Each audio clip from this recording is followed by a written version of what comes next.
What's up, everyone? Emo Cat Dad here, hanging out with you, doing another new artist a day. So if you're new here, what happens is every day in 2024, I am checking out a new artist, checking out 4 songs by that artist from across their discography to see if I dig them or not. And I'm basically coming here to give you my review of those 4 songs, how I would rank them, and my thoughts on the band going forward. Am I going to keep following them, or is it just not for me? Today, we're staying in my wheelhouse, and we're checking out a pop-punk band called Magnolia Park. Now, I've heard about Magnolia Park for probably about the last 2 years. They're very prevalent in the scene of music I listen to, so I've heard features with the lead vocalist. I know they feature a lot of other bands from the scene, but I've never really dove in, and I'm not quite sure why. I think I just never had the opportunity where they were coming around to a tour I was going to, and I thought, let me check them out. But I've been meaning to do it for a while. My expectations for Magnolia Park is just a modern pop-punk band. I'm sure they're going to add a lot of new flavors in. That's what I've heard from seeing interviews with the band where they've talked about their various projects. I know they came together in 2020 over COVID and released their first mixtape in 2021. Speaking of that first mixtape, that's where the first song we're going to listen to is from. And it's called 10 for 10 from that first mixtape called Halloween Mixtape.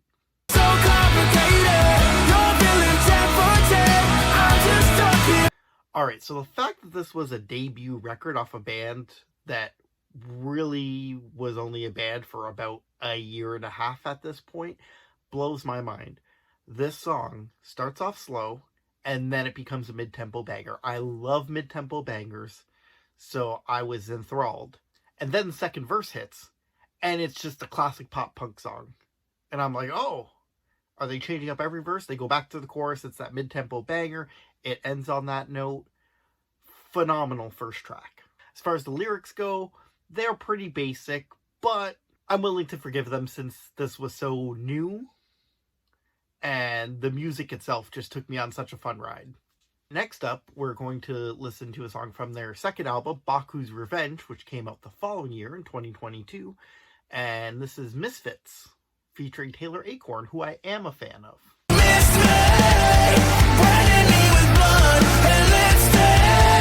So let's get this out of the way first. Taylor Acorn's feature is really good. She sings over some 808 beats. It's really the only time 808s are used in the song, so it fits perfectly as kind of a different sound that the feature's in, and I love when features stick out that way. My favorite album of the year had a feature that just kind of melded together, and it seemed like a waste of a feature. The lyrics still aren't the strongest in the song, but the lead singer Joshua Roberts' vocals are so strong, honestly, I don't even care. The vocals more than make up for what he's saying. And to my surprise, we got some screams. Now, there were some screams throughout, but they were a little bit muted in the mixing. But at the end, we get some screams and a mini breakdown. So that was unexpected. We're flipping it to the Halloween mixtape, and we're going to listen to Do or Die, which was also on their EP Moon Eater, which they released 2 EPs just after the Halloween mixtape called Moon Eater and Soul Eater. More on that later. But this is Do or Die.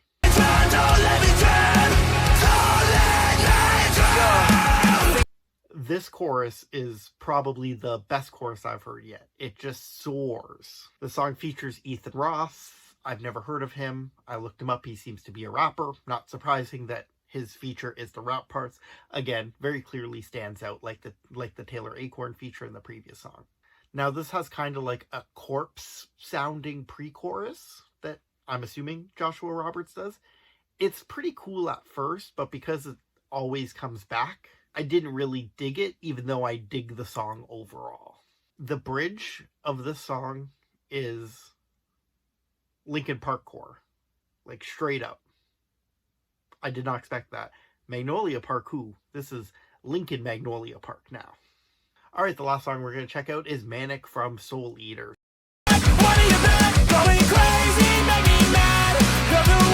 So as I mentioned earlier, Soul Eater and Moon Eater were 2 EPs they released at the same time. I believe there was sonic differences. Because I've only listened to one song off each, I can't uh, speculate on what it is. But the Mood Eater track was certainly more experimental, I guess. Whereas this track, Manic, off Soul Eater, is just a straight up pop punk song. Once again, the song has a feature. It's the band 408. This is a band like Magnolia Park I've heard of. I don't know quite as much as about this band as Magnolia Park, but I know they're a pop punk band and they're on the list. The feature is probably one of the weaker ones. I really do like the 408's singer's vocals. Apologies, I will learn your name by the time I do this video for your band. But unlike the Taylor Acorn or the Ethan Ross features where it sticks out, it doesn't really stick out for me here. But let's get to the highlights. This is 2000s pop punk to the core. Like, everything about it. Lyrics, musically, everything about this sounds like, Simple Plan or New Found Glory, Good Charlotte, whoever your 2000s pop punk band of choice released this in 2004, and I was in high school listening to the hell out of it. And at the end, we even get some Blink-182 na-na-na-na-nas. Tell me Magnolia Park wasn't straight up, we're doing a 2000s pop punk song on this. Alright, so let's get to the ranking of these songs. The first number one song rarely happens, but it's the debut record song, 10 for 10. That's number one. So hooky. So many styles that I love all in one package. I couldn't get enough. Number two, we're going with Manic. Again, I grew up in the 2000s. That's my bread and butter. I want to hear Simple Plan pop punk, Good Charlotte pop punk, all day, every day. And Magnolia Park is giving it to us in the year of our Lord 2023, even though it's 2024 now. Three, I'll go with Misfits. Didn't really have anything bad to say about that song, so it just edges out our fourth song, which is Do or Die. Again, no real complaints about the song, just a little nitpicky things here and there.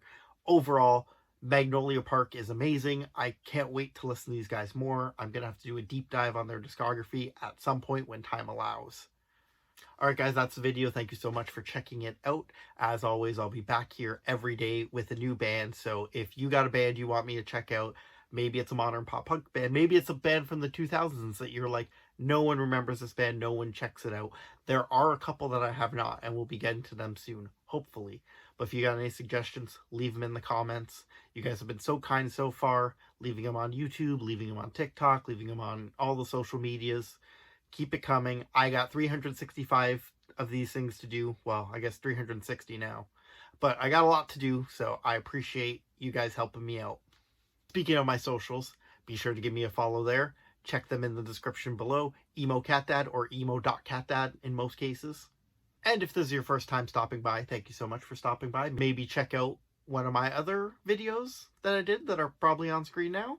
But if you're done with videos, that's fine. I just need you to do one thing for me. And that's cut my wrists and hit subscribe. Emo Cat Dad out. Peace.